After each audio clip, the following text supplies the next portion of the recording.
to do. He's terrific. He's as forthcoming and as comfortable an interviewee as he is an interviewer. He rated a solid yes on both counts.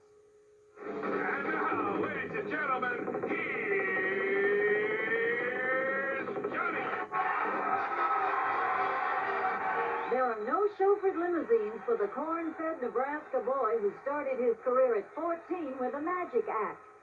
Johnny Carson gets himself to the NBC studios in Burbank and has for the 13 years his broadcast has originated in California. And though he is quick to credit his staff for much of the program's phenomenal success and longevity, it is with the old master himself in the driver's seat that The Tonight Show has racked up all that mileage. Welcome to the House of Hits. Isn't this a humble little abode? Actually, we're redecorating. This is 2.5 baths. Then we have a den. What does this go for? I think I can let you have this about 8.5. 8.5 per week, per month? The humble little pictures they have on the doors here. The girl just started to do this a few weeks ago. I've never seen this. How come Ed's picture is bigger than mine? Something's wrong here. Something is wrong. But you have 3. Yeah, You have 3. And you've we've got a very big Bob hat over on. here. This is where it all happens. Little Studio 1. Carson actually began his hosting duties in New York back in October of 1962. But on whatever coast, he's kept The Tonight Show a major money-making hit for 23 years.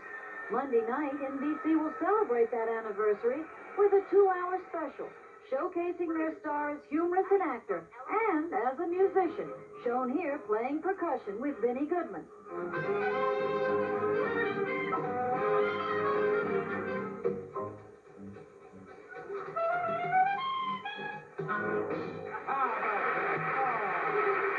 20-some-odd years ago, in the book called Current Biography, there was this thumbnail sketch of Carson Johnny. Johnny Carson is a bright, amiable, and young comedian who keeps people awake until the small hours. What's different? What's changed? Well, I'm not young anymore, or as young as I was 20-some years ago. Was that written right after one of the early Tonight shows? 1964. 64. Well, I like to think I'm a little brighter, maybe a little wiser, working better than I did. I think the only difference is chronologically I'm older, but I feel better now than I think I did when I started this show. I sense the word amiable being key. You are still very amiable, Johnny. How have you sort of kept your cool and kept your niceness through all the years of trying and then finally achieving success? I like doing the show. It's just that simple. I think if you like what you're doing, and I enjoy doing the Tonight Show, you can keep a fresh outlook on it. You know, even though occasionally we have a lot of repeat guests, the trick is to come out every night and try to get something out of nothing. You know, and if you keep your curiosity and you keep your interest and generally enjoy it, I think it'll show on the screen. I don't think you can really fake it too much. There's another quote in this same biography. Some of these are going to come back to haunt me. This one is particularly. It says, if you can't do something provocative now and then, the show would be pretty dull. Right. Now, how has the country changed that has allowed you to be reflective of the country as far as being able to say something provocative, both politically and sociologically? I may have changed my thoughts on that a little bit. I think when I said that at the time, I thought to do this kind of a show, you might have to engage in controversy. That's what I meant, provocative. I don't think that's really true with this kind of a show. I mean, we're not Bill Buckley, we're not the Donahue Show, we're not Meet the Press. Basically what I am is an entertainer. And whether the show has any great sociological or philosophy behind it, I think my only philosophy is to go out and make people laugh, to amuse and to entertain them. Provocative, I think it's changed in the sense that you can do a kind of humor now. I do a lot of political humor. I think it reflects what's going on in the country, and I think I say a lot of things that a lot of people would like to say about what's happening, or about what the president is doing, or although I take no particular political stance at any time, I think people would be hard put to know where I am politically. And I think that's a good idea, because as a comedian, if you go out and you obviously are, say, pro-Republican, or you're to the right or you're to the left, people will sense that, and you're going to lose half your audience. So what I try to do in the humor is kind of reflect and look at the situation, or look what's going on in a personal point of view. When provocative, you can be that way in what you say humorously. The political viewpoint that you take in the monologue usually jabs at hypocrisy and the nonsense that we all sense in our government. But there have been times, particularly the Watergate years, where you took some risks. You thought the country was in bad shape, and you, in your monologue, kind of stepped right out there, Johnny. Yeah, I think at that time, it was so obvious that a lot of crazy things were going on. And it's interesting to note that you can start to read the country pretty well. We have a studio audience every night of about 500 people. And I remember in the early days, for example, I had done jokes at one time about Wilbur Mills because he was having some problems, and it was the famous, I think, Fanny Fox. Fanny Fox, and he had jumped into the water somewhere. And then we found out that the man was an alcoholic and had problems. And as soon as we found that out, you drop that humor because you realize that you're taking advantage of a situation which he couldn't help. But you do get a reading on the way people react, like they reacted to Agnew, or they reacted to Nixon. And it's strange the way perceptions people change, and what a cross-section you get from 500 people from all over the country. You edit yourself a lot as you're sitting there, don't you? Oh, sure. Sure, there are things that I've said things on the air I wish I could have, taken back and swallowed. Like what? Oh, I think I've been some monologue occasionally. I would do a line that I think was a little excessively too easy, or maybe a little too biting that I wish I hadn't said, or maybe an expletive will jump out sometime when I'm talking, and then you try to grab it back. But that's the nature of the show. Is that it's a very free-form type of thing, and you don't know it a lot of times what you're going to say. You react. And a very personal case in point. I don't think Michelle Marvin should see a dime, and I think she's doing a terrible, terrible... We're not trying the case, folks. We'll leave and see what happens in a few weeks. We'll be right back. It's a good time. Why were you late again? Not Tarzan's fault. Vine controller strike. The audiences, Johnny, over the years, how have the audiences changed? I don't know if you can say here's the way they've changed particularly. I think they've changed to the extent you have a little more latitude in what you can talk about. As I said before, some years ago, once in a while you would do a drug joke or a marijuana joke.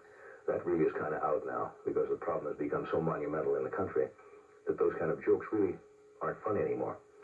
So you really kind of have to read the flavor of the country and what is happening and the attitudes of the people. But whether audiences have changed, I'm not sure. I think people laugh at basically the same thing. Laugh in order not to cry some of the time. Well, sure, there's that old philosophy of humor that close to laughter is tragedy or whatever without getting too heavy on it. And that's true. I think when things are tough, people seem to want to laugh more. I don't know whether this is laughable or cryable, but I'm going to quote once more from that 1964 bio. Would you dig this stuff out? I dug it up. I've been doing spade work on you. It says, Johnny Carson earns an estimated $100,000 a year on The Tonight Show. In 1964? That could have been true. I really don't know without going back and taking a look at it. But does it seem conceivable that you've gotten a number of raises commensurate with your talent over the years? I've had a cost of living increase. Look, I can remember sitting in Omaha, Nebraska in 1949, where we were all working in a local television station, and you may have had a similar experience. And everybody said, wow, if we could just get a job in a major market, be it Chicago, Los Angeles, or New York, and could make $10,000 a year, that would be it. In the chips. You know that you thought you would be absolutely wealthy at that time. Before we really get going with the Christmas show today, I'd like to be probably the last to say a Merry Christmas. We hope a good many of you are enjoying Christmas with your families today, and you've exchanged presents already. Probably had a very nice Christmas dinner. I remember coming from Omaha out here, and I went to work at KNXT as an announcer, and I got $135 a week, and I thought I was any badly wealthy. It's all relative, really. I guess you got double that now. Yeah, I'm up to 270. Last quote from the 1964 official bio, -- quoting Johnny Carson. I don't have the drive, that fierce determination to become a legend. Yeah, I may have said that. I don't have to appear all the time. I'm very seldom on when I'm off the show. I don't need to be in front of audiences all the time. I do the Tonight Show. I do not need to go out and appear other places. I mean, I don't have that drive to say I must constantly be in front of the audience. But I was going to ask you, the fact that for 1 hour you can exercise all your need for gregarity, does it kind of make you want to sort of stay home after that and say, look, I gave at the office, I've chatted and visited and had fun? Yeah, you know, when you're out here all the day, you meet a lot of interesting people, you talk to a lot of people. Sometimes when it's over, I have no desire to go to a party or go to a restaurant and sit around and have to converse for 2 or 3 hours. I'm very happy to do my job and go home most of the time. You've been doing a very good job for 23 years. Thanks. Loyalty, both you to your staff and your staff to you, is one of the key ingredients for this longevity, this success, correct? Yeah, I think a lot of the people have been with the show 15, 20 years, some of them, the crew and some of the coordinators on the show. Freddie has been with the show 15 years. Bobby Quinn's been with it since we started. Doc and Ed have all been with the show since we started. Some of the musicians and some of the staff. Because I think they like working in this kind of television. You know, a new show every day, spontaneous show. But there's something about you that inspires that kind of loyalty. I don't think anybody in television... Probably fear. Yeah, I have their houses completely mortgaged to the hilt. You know, their children are not going to go to college, you know. Why are you so distancing yourself from being such a nice guy? I mean, you give to charities, people do love you, your staff is loyalty. What was it, somebody told you that lightning may strike if you brag? No, I don't know. I'm not very good at self-analysis. You know, people always say, sit down and analyze yourself. I basically am what I am. I'm not that gregarious a person, you know, when I'm off camera. I'm not out all the time. I think Ed McMahon used to say, Johnny packs a tight suitcase. I'm not sure what that means. I guess there's a certain privacy there that I find a lot of entertainers have. When they're in their element, working, they're very comfortable, very relaxed. When they step outside of that element, on a one-on-one sometimes, they've got all the insecurities that most people have. But you are a very shy man at times, and you are very private, almost a little introverted. With those things, what made you pick being an entertainer, a humorist, particularly an interviewing humorist entertainer? Well, that goes back, you see, to make up for what you think is maybe shyness. You get something that will attract attention. I used to do magic when I was a kid, you know, and ventriloquism, and I was always doing tricks. So you could kind of focus in on you rather than somebody else. You want to be the center of attention. When you're doing what you do, it's only when you step out of that it's uncomfortable. I know a lot of entertainers that way. Temporary Johnny, I have children that were born after or at the time the Tonight Show. You first went on the Tonight Show. I hope not during. Not during. Okay. I was very careful about that. I know my place. On the commercial break. On the commercial break, absolutely. But my children, they all love you. How do you keep bringing along the generations one right after the other? I don't think you want the show to be dated or become a 40-year-old show or a 50-year-old show or a 60-year-old show. I think you can stay current. Kids are very sophisticated now. They have this tremendous outpouring from music, from television, from motion pictures. They're very sophisticated in what is going on now. I was at the tennis matches last night, and I had some little girls come up to me. Couldn't have been more than 10 or 12. You know, one says, we watch you every night. And one said, what are you doing up at that age?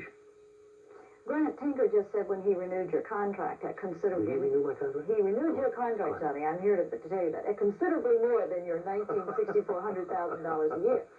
He said that the NBC had finally gotten its act together, and that there was one area in which it had never had a problem, and that was Johnny Carson. He had always held the nighttime down for NBC. That's pretty strong words. How do you feel about hearing that kind of compliment? Yeah, the management has always left the Tonight Show more or less to run itself, because it is kind of a self-working thing. We've got the staff that knows the elements of the show. NBC has never come to us. In fact, I ever remember saying, hey, we would like you to do this. We want you to use so-and-so. We think this would be best for the show. If something is working, well, it's the old thing, you don't fix it. You know, if it ain't broken, don't fix it. So it seems to work all right, because it's the format and the style of the show is set. So they've never come and said, we want you to do certain things. This is an awkward question from somebody who works for Entertainment Tonight. But do you ever feel that the public's interest in celebrities and in show business, do you think it's ever going to be sated, that it's just everybody's up to here with it? Doesn't seem to be. Magazines come out, these hour magazine type of formats come on television every other day, you know. There seems to be, by the public, by and large, a great curiosity about the private lives of people who are in the public eye. I think that's always been the case, and I don't think that'll probably ever change. You wonder sometimes if it can be a little surfeited with too much overkill. But it can make celebrities very quickly. It can also kill them very quickly with too much exposure. You yourself have rather come of age on television, so that the public has always been aware of your personal peccadillos and your divorces. Right. Does that bother you, that you become such personal property? I don't think so. Somebody said long ago that comes with the territory. If you put yourself out in the public eye, whether you run for political office or you're a comedian or you're in the public eye, you can't have it both ways. You can't sit and say, oh, I'm a completely private, I won't talk with anybody. You can't take my picture. You can't write that. Certainly from time to time, everybody gets something written about them that hurts them a little bit or they find it's unfair. But again, that's part of being in the public eye. Do you think, by and large, the press has been pretty good about you and your personal life? Sure, I think so, generally. Outside of some of the scurrilous tabloids that really I don't call newspapers. But that's what they do to make a dollar. You yourself are so fiercely private. When you're interviewing somebody in the interview section of the show, are you aware of their own need for privacy? I mean, how do you know when you can go far enough without going too far? I've had people on the show who have been in the paper, maybe with some marital problems or something, and I certainly am not going to sit there and say, gee, tell me what happened when you're married. Why didn't it work? I mean, that's not my style. So you have to edit yourself as you go along. 100 years from now, say historians... I will not be doing this show. NBC will be the judge of that. Or you'll be the judge of NBC doing any television at all. 100 years from now. 100 years from now. Historians and sociologists dig up what NBC managed to keep of all the Carson tapes of all the years. They sit down and they screen them. What will the Carson show tell those people 100 years hence what society was like at this particular time in this particular century? That's a tough question. Somebody just a few weeks ago, they were burying a time capsule back somewhere in New York City, and they wanted a Tonight Show or an excerpt from the Tonight Show with a letter signed by me to future generations. And it was difficult to sit down and think what you would say. So I think my note was, Dear Sir or Madam or Alien. I said, the enclosed tape is a tape of the Tonight Show from, I think it was January 1985. And I said, if you still have a show like this on the air, as you read this letter, you haven't progressed very far. So go back and try again. So I don't know how people will look at something like this 100 years from now. I think it's a pretty good sociological record of what happened in the country, from the standpoint of humor, what was going on. And politics? Yeah, it's a pretty good documentary of what was happening here, how people will react to it if we're still around 100 years from now. Speaking of being around 100 years from now, and I hate to bring it up, it's someone we all know and love. It's having their 60th birthday on the 23rd of October. That's true. You've never looked better. You've never been more popular with the public. You seem to have everything all together. Your tennis game is even great, I understand. Getting better. Anything over the last 60 years you didn't do you wish you had done? No. You know, people always say, if you could do it over again, would you change anything? Probably not. You just muck along the best you can. Sure, there are things that you'd say, maybe if I'd have spent a little more time on this, this might not have failed, or if I'd have been better here. But I don't know if that serves any purpose or not. It's very difficult for me to go back and say, I would like to change this or change that.